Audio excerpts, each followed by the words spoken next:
Bonjour à tous et bienvenue dans cette nouvelle émission de Bonjour chez vous. Aujourd'hui, nous continuons cette semaine sainte et nous allons parler de la nouvelle alliance. Qu'est-ce qu'implique la nouvelle alliance dans votre vie? Et je suis avec Frank et Annabelle. Eh oui. Nous avons vécu une réconciliation hier. J'étais rétabli de ta journée d'hier. Les trois frères. Comment ça s'est passé ta journée, à la fin de ta journée hier? Ça a été? Je suis rentrée chez moi. Ouais. Est-ce que tu as appelé Evelyne? Non. Elle a appelé Omer. Tu sais ce que Frank il a fait? Il a dit ça. Il a dit que apprivoiser, c'est même pas un mot avec A. Oui, bah, tu l'avais pas dit sur le plateau, tu me l'as dit après. Oui. Tu viens de me balancer là. C'est trop fort en moi. C'était trop fort en toi. En tout cas, aujourd'hui, on continue sur un tout autre sujet. On parle de ce qu'implique la nouvelle alliance dans notre vie. Et Frank, justement, tu vas répondre à une question que je suis sûre que plusieurs personnes se posent. Beau thème aujourd'hui, Nadine. Bravo pour ce thème. Je vais répondre à un pasteur. J'ai une question tout à l'heure, dans quelques minutes. D'accord. Je dirais 12 à peu près. Okay. La question normalement, c'est Evelyne qui l'a dit. Je ne m'appelle pas Evelyne. Oui, je sais, mais je m'attends à ce que tu fasses comme elle. Nathalie de France pose des questions. Comment expliquer que lorsque je lis l'Ancien Testament, j'ai l'impression que Dieu est méchant? C'est vrai? C'est une très bonne question. Hein. Très, très bonne question. Plusieurs pistes d'éléments de réponse tout à l'heure dans quelques minutes. À peu près 11 et demi maintenant. D'accord, merci. Mettez vos chronos. Et en dernière partie d'émission, je vais vous faire découvrir une plateforme qui s'appelle Engagé pour Dieu, vraiment une plateforme très intéressante d'offres d'emploi et de bénévolat pour les chrétiens en francophonie. Super intéressant, on va découvrir ça tout à l'heure. On commence avec toi, Annabelle? Oui? D'accord. On y va pour la pensée du jour.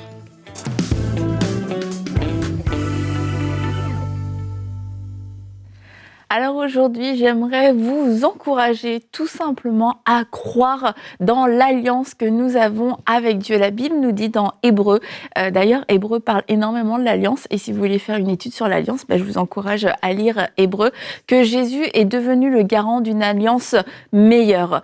Et quelquefois, on a du mal en tant que chrétien à saisir la profondeur et la force et la fidélité de Dieu qui est contenue dans cette alliance parce que on peut comparer peut-être aux alliances humaines. On peut dire, oui, une alliance un peu comme un contrat, c'est comme une assurance, mais on sait que les contrats, les assurances, il y a des petites lignes quelquefois en bas qui font que quand tu penses que tu as le droit à quelque chose, finalement, tu n'as pas le droit à quelque chose parce que tu n'as pas lu la petite ligne en bas. Et j'aimerais vous dire aujourd'hui qu'il n'y a pas de petite ligne cachée en bas, il n'y a pas de piège dans cette alliance.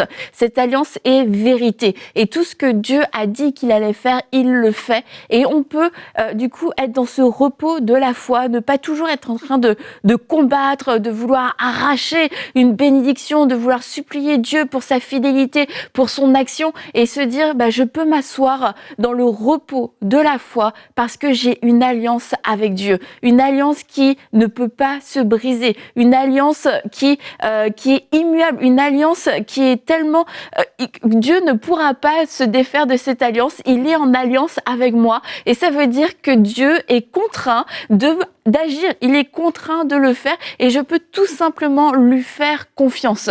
Et l'alliance n'est pas quelque chose qu'on doit gagner, qu'on doit tous les jours reconstruire, on doit apprendre à vivre dans cette alliance. Et j'aimerais lire dans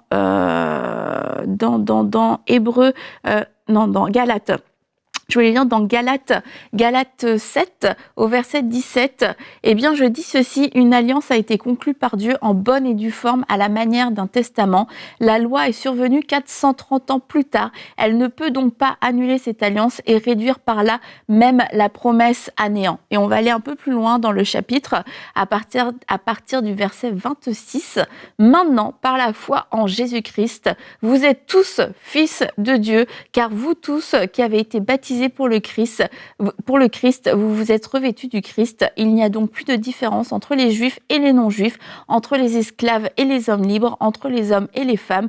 Unis à Jésus-Christ, vous êtes tous un. Et si vous lui appartenez, vous êtes la descendance d'Abraham et donc aussi les héritiers des biens que Dieu a promis à Abraham. Donc tout ça pour dire qu'il y a une alliance et on peut se dire, oui, la descendance d'Abraham, les Juifs, etc. Mais la Bible nous dit maintenant par la foi en Jésus-Christ, vous êtes tous fils de Dieu et vous avez droit à cette alliance. Alors juste, ayons foi dans cette alliance, ayons foi dans celui qui a établi cette alliance et commençons à nous reposer dans la foi que tout ce qu'il a dit, il va l'accomplir. Donc nous n'avons plus à nous inquiéter, à supplier, à nous demander si Dieu va le faire. Dieu est en alliance avec nous et c'est absolument extraordinaire. Il va le faire. Amen, amen. Merci beaucoup pour cette belle pensée, Annabelle. Et tu parles des bénédictions, de la position que nous avons en tant qu'enfants de Dieu. Maintenant que nous sommes dans cette nouvelle alliance, je vais vous partager tout de suite notre verset du jour. Il se trouve dans Éphésiens, au chapitre 1, le verset 3. La Bible dit « Béni soit le Dieu et Père de notre Seigneur Jésus-Christ, qui nous a bénis de toute bénédiction spirituelle dans les lieux célestes en Christ. » Nous sommes bénis de toute bénédiction spirituelle dans les lieux célestes. Christ nous a rachetés. Nous sommes dans cette nouvelle alliance. Et comme Annabelle, tu l'as dit, on a tous droit, en fait. On a tous droit à cette nouvelle alliance. Et Jésus-Christ est le garant de cette alliance. Dieu est en alliance avec nous. Il ne peut pas se défaire de cette alliance. Nous lui appartenons. Nous sommes ses enfants. C'est tellement, c'est extraordinaire, en fait. Ouais, l'alliance, c'est tellement fort, en fait. Et je crois, tu lisais dans Galates 3, Annabelle, si je ne me trompe pas. Hein, c'est pas Galates 7, c'est Galates 3. Ouais. Je tiens à dire. Je savais que je m'étais trompée, c'est pas grave. Mais moi, je le fais ressentir. Mais c'est parce que je veux, Annabelle, pour pas que les gens pensent que tu lis le chapitre non existant. C'est dans Galates chapitre 3. Si je me trompe pas, hein, j'ai de mémoire. Mais pourquoi il écrivait comme ça, Paul? C'est parce qu'il était conscient et saisissait la puissance de l'alliance, et on en a parlé à plusieurs reprises, mais c'était pour les gens, quand ils se mettaient dans une alliance, tu en sortais pas.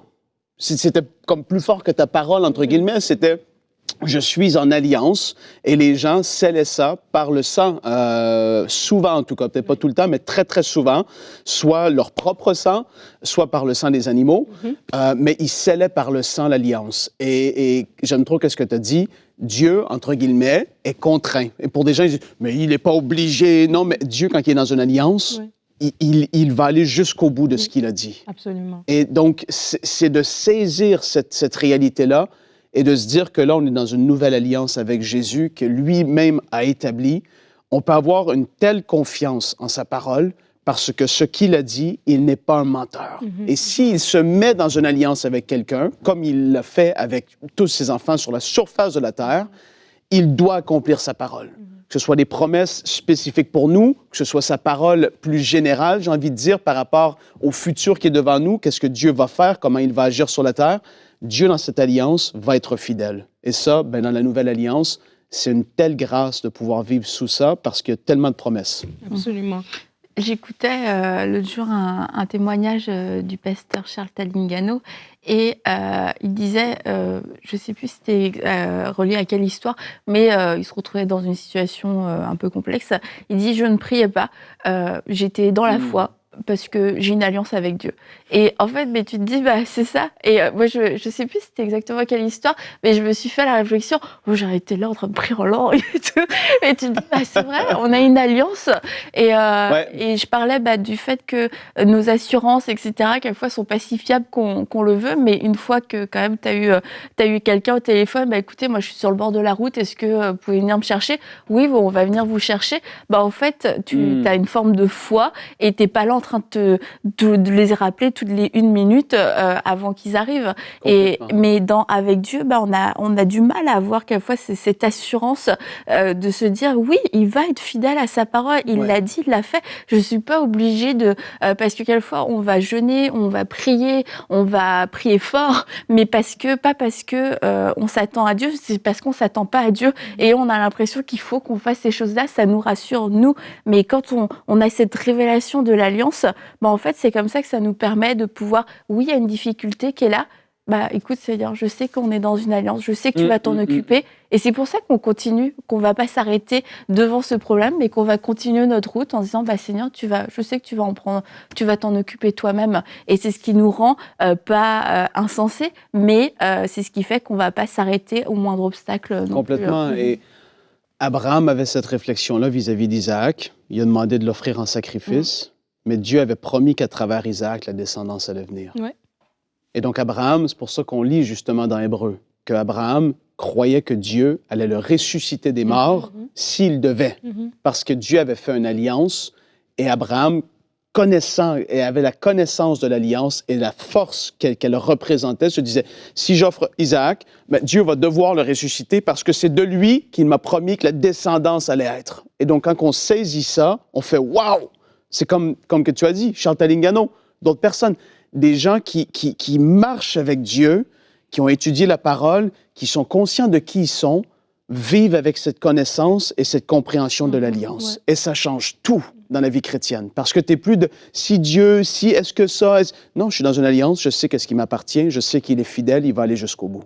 Et ça change la donne. Absolument. Et tu parles de que je sais ce qui m'appartient. Et ça aussi, c'est un autre point lorsqu'on parle de qu'est-ce qu'implique la nouvelle alliance. Qu'est-ce qui vous appartient? Et ça aussi, vous devez le savoir en méditant la parole et le garder dans votre cœur aussi. C'est une chose de savoir que quelque chose m'appartient, mais si je sors de mon lieu de prière et j'ai oublié que ça m'appartient, c'est un peu compliqué. Et des fois, on avance un peu comme tu disais tout à l'heure, même par rapport à la foi, la peur et tout ça, on avance sans savoir qu'est-ce qui m'appartient. Mais alors que je suis dans la nouvelle alliance, alors que je fais partie du peuple de Dieu, voici, la joie m'appartient. Le Saint-Esprit vit en moi. Alors qu'avant, dans l'Ancien Testament, tu vas en parler sûrement, Frank, dans ta réponse, avant, dans l'Ancien Testament, c'était pas la même chose. Il fallait un souverain sacrificateur qui devait aller une fois par année avec une clochette à son pied. Aujourd'hui, moi, j'ai accès à Dieu. Toi, tu as accès à Dieu. Non seulement on a accès à la présence de Dieu, mais Dieu vit en nous. C'est incroyable. Alors, lorsqu'on sait ce qu'implique la nouvelle alliance, lorsqu'on sait la position choisie que nous avons, comme on a lu dans ce verset d'Éphésiens, ben, ça change tout dans notre façon de même d'appréhender la vie,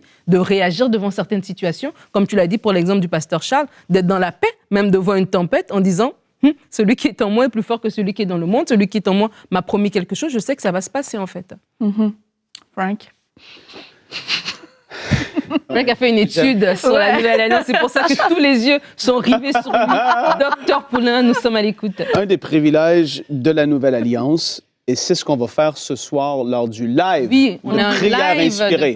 Oh, hallelujah! Live de prière inspirée. Je vais être avec Jérémy, justement, sur ce plateau. On a hâte. On va pouvoir prendre la Sainte Seine. Et ça, c'est quand Jésus a dit qu'il allait établir la nouvelle alliance, c'était le signe de cette nouvelle alliance. Et donc, et c'est là que c'est important, quand on prend le repas du Seigneur, de le prendre avec foi. Moi, je veux vous amener dans cette dimension de repas du Seigneur n'est pas une tradition religieuse. Jésus a dit de le faire jusqu'à ce qu'il vienne. Et dans cette alliance, toutes les promesses qui y sont rattachées, quand on prend la Sainte Seine, on la prend même avec foi. Parce qu'Annabelle, tu parlais de vivre une vie, ben oui, comme de foi par rapport à ce que Dieu a dit. Tu parles du Saint-Esprit en nous, la guérison qui a été acquise à travers de l'œuvre de Christ sur la croix par ses meurtrissures, nous avons été guéris. Toutes ces choses qui sont là dans la Nouvelle Alliance nous appartiennent en tant qu'enfants de Dieu.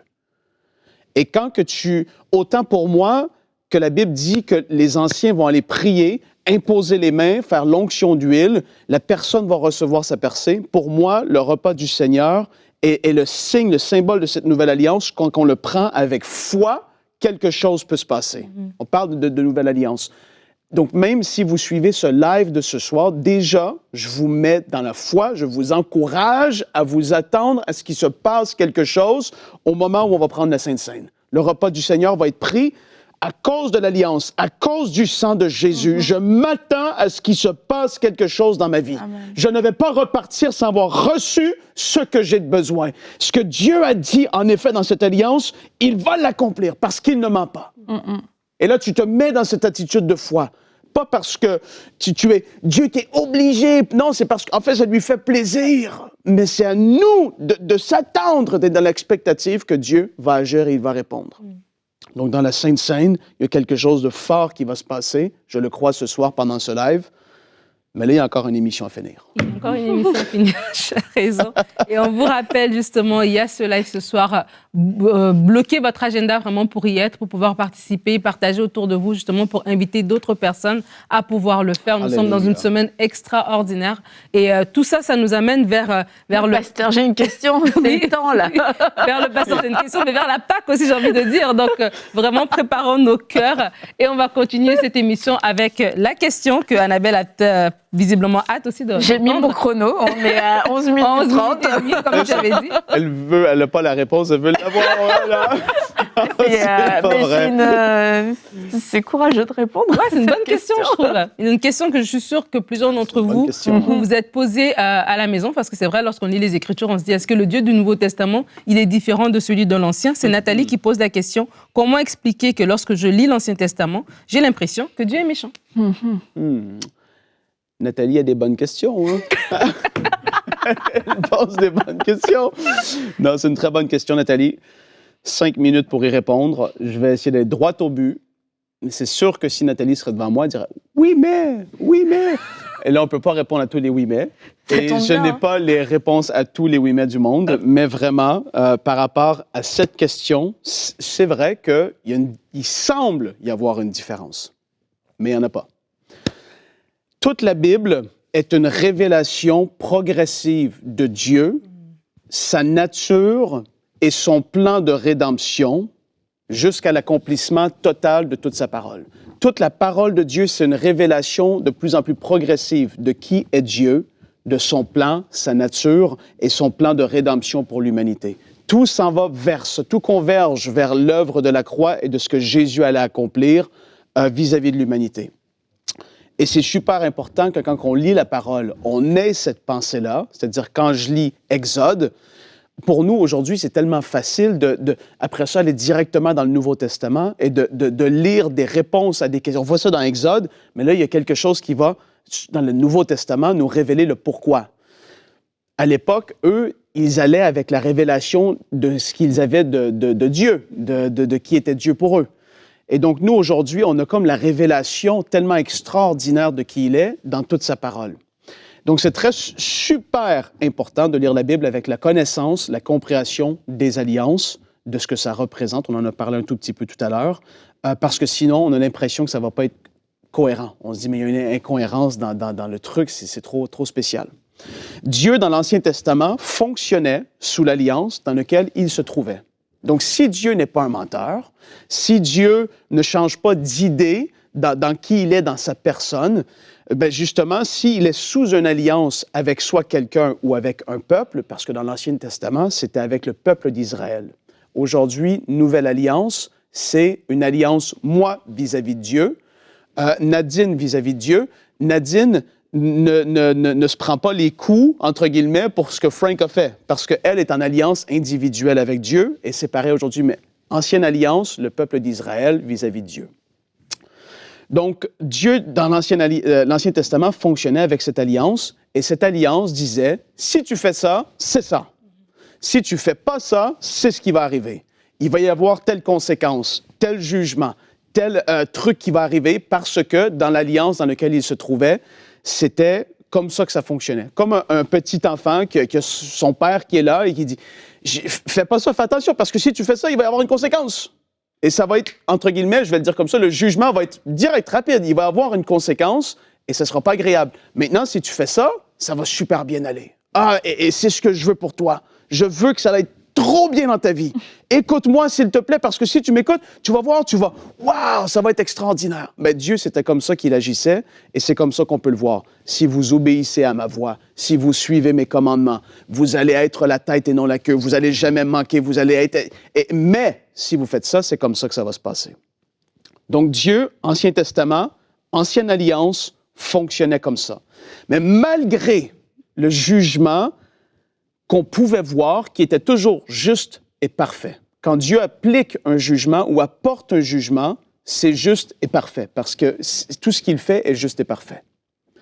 Quand le jugement venait, malgré les jugements qui étaient là, on voit même un Dieu bon et patient qui manifestait sa grâce et son amour quand la repentance et où l'obéissance était manifestée. Donc, même sous l'Ancienne Alliance, quand quelqu'un avait un cœur repentant, ben, il y avait quelque chose qui allait se passer. Même Dieu, par rapport à même, je dirais comme ça, l'intercession de certains hommes de Dieu, Dieu a même retenu certains jugements aussi. On voit déjà une facette de Dieu qui est bon, qui veut être gracieux, mais à cause de l'Alliance, doit amener telle ou telle conséquence, jugement. Nouveau Testament, c'est l'exécution du plan de Dieu concernant le salut. C'est ce qui est mis de l'avant, qui amène à la Nouvelle Alliance, comme je l'ai expliqué, beaucoup plus un à un avec Dieu, l'enfant de Dieu vis-à-vis de son Dieu. Le jugement du péché et du rejet de Jésus, ce jugement-là, est repoussé, mais il viendra tôt ou tard. Acte 10, verset 42 dit « Jésus nous a ordonné de prêcher au peuple et d'attester que c'est lui que Dieu a désigné juge des vivants et des morts. » Jésus va être le juste juge et tout homme qui va avoir repoussé, rejeté Jésus et son salut vont recevoir un jugement dans le futur qui est à venir. Évidemment, il y a la conséquence du péché déjà dans ce monde, mais le jugement qu'on a pu voir dans l'Ancien Testament, ben, il va être là tôt ou tard aussi. Jésus va juger. C'est juste que là, on est sous cette période de la grâce et on ne le voit pas encore tout de suite arriver. Acte 17, les versets 30 à 34, je termine avec ça. Sans tenir compte des temps d'ignorance, Dieu annonce maintenant à tous les êtres humains, partout où ils se trouvent, qu'ils doivent changer d'attitude. Là, ici, c'est Paul qui parle. Qu'ils doivent changer d'attitude. Parce qu'il a fixé un jour où il jugera le monde avec justice par l'homme qu'il a désigné, Jésus. Il en a donné à tous une preuve certaine en le ressuscitant. Lorsqu'ils entendirent parler de résurrection des morts, le Paul est en train de prêcher Jésus et qu'il allait avoir une résurrection des morts, les uns se moquèrent et les autres dirent « Nous t'entendrons là-dessus une autre fois, Paul. » Ainsi, Paul se retira du milieu d'eux. Paul a prêché, ils se sont moqués et Paul leur a dit « Il va y avoir un jour où est-ce que tous les hommes vont être jugés par Jésus. Soyez prêts, changez d'attitude. » Et quand les hommes rejettent Jésus et son œuvre, ben, il va y avoir un jugement tôt ou tard qui va être là. Donc, Jésus est le gentil agneau, mais il va être le juste juge et le roi des rois. Et je vais le dire comme ça, le lion de Juda qui va ressortir tôt ou tard, ça va être ça. Dieu révèle clairement sa personne, sa nature, sa volonté à travers de Jésus. Donc, l'Ancienne Alliance et l'Ancien Testament, on n'a pas la connaissance du cœur de Dieu comme on peut l'avoir aujourd'hui à cause de ce que Jésus a fait et des évangiles. Quand on lit les évangiles, on voit vraiment la nature, le cœur et la volonté de Dieu qui est exprimée. La Bible dit que le Fils, il est l'image du Dieu invisible. Jésus, c'est l'image de Dieu. Donc, la compassion que Jésus a manifestée, c'est vraiment ce que Dieu veut manifester. La bonté, la guérison, la grâce, pas la condamnation. Tous ces attributs-là ont été manifestés à travers de Jésus. On peut réellement savoir et connaître le cœur de Dieu pour l'humanité et surtout même, je vais le dire comme ça, pour ses enfants. L'amour de Dieu est tellement grand. La Bible dit que Dieu a tant aimé le monde qu'il a donné son Fils unique, afin que quiconque croit en lui ne périsse pas, mais qu'il ait la vie éternelle. Dieu, son cœur, c'est ça. L'Ancien Testament, c'est une façon de fonctionner qui est révolue. Merci Seigneur. On est dans la Nouvelle Alliance. Le jugement n'est pas aussi rapide, aussi présent tout de suite, mais il viendra. Et donc, c'est pour ça qu'il peut y avoir une confusion qui soit là. Ben là, c'est vraiment le dernier verset. Ben, j'en ai encore plusieurs, Nadine. Mais je dis, Malachie 3, verset 6, « Je suis l'Éternel, je ne change pas. » Jacques 1, 17, « Tout bienfait et tout don parfait viennent d'en haut. Ils descendent du Père des Lumières, en qui il n'y a ni changement, ni l'ombre d'une variation. » Donc, Dieu ne change pas, mais Dieu agit conséquemment dans laquelle alliance dans laquelle il se trouve. S'il est dans une alliance comme on est aujourd'hui, il agit comme ça. S'il est dans une alliance comme il l'était, il devait agir comme ça pour respecter et honorer l'alliance dans laquelle il se trouvait. Et c'est pour ça qu'il peut sembler y avoir une différence, mais Dieu n'est pas différent, il n'a pas changé, il ne changera jamais. Il est bon, juste et parfait. Amen. Amen. Merci beaucoup pour cette réponse très complète, Frank. Jésus est venu accomplir la loi. Et merci pour cette distinction, c'est vrai, qui apporte, je crois, plusieurs éclaircissements pour vous. Et si vous avez des questions, pouvez-vous aussi envoyer votre question à pasteur, j'ai une question, @emcitv.com. Et on enchaîne avec notre rubrique Culture et Médias.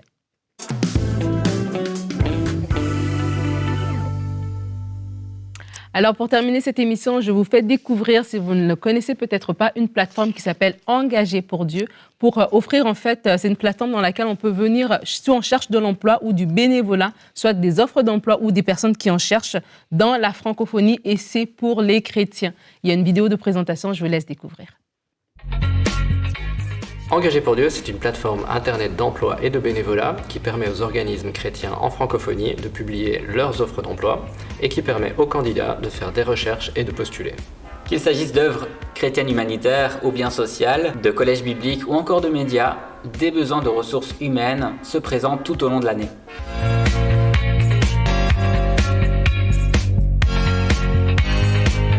La plateforme est née d'échanges avec des livreurs chrétiens qui confirment qu'il est relativement difficile pour un candidat qui souhaite s'engager de trouver facilement des offres d'emploi, de stage ou de bénévolat qui répondent à ces critères.